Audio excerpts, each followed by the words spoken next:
All right, so our next question comes from Instagram. And the question is, to soy or not to soy? I'm a postmenopausal woman with rheumatoid arthritis, thyroid issues, and leaky gut. Should I eat soy? So that's a great question. First, we're going to talk about soy in general, and then we'll talk about your question.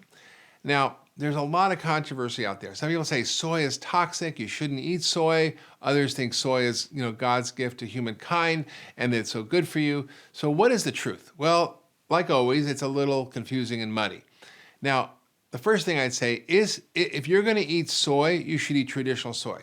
Tempeh, traditional fermented soy sauce, and miso. These are all great soy foods. Tofu is a little different, but maybe okay.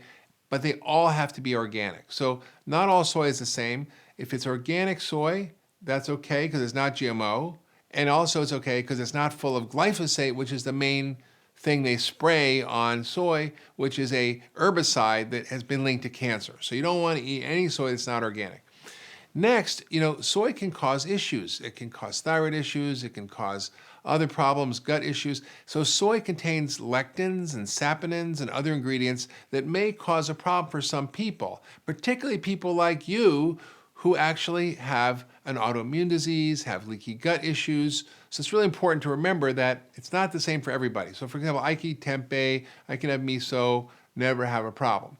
But other people might. That's why I talk about the pegan diet, which is limiting beans, but having some organic beans, but because they can create problems for many people. They have phytates, they can bind minerals, they can cause problems. So I really encourage people to eat organic only, non-GMO, which is basically that. I basically wrote a blog called How Soy Can Kill You and Save Your Life. So there you go. So I encourage you to check it out, read that blog, and understand that it's not the same for everybody.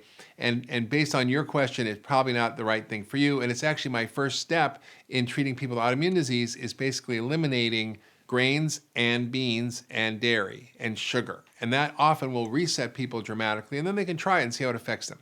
All right, everybody, that's all the time we have today for questions. If you like this video, be sure to share it with your friends and family on Facebook and Twitter. And if you have any questions, you can tweet them to me or send your video submissions to drhyman.com. And maybe next week, I'll make a house call to you. So thanks for watching.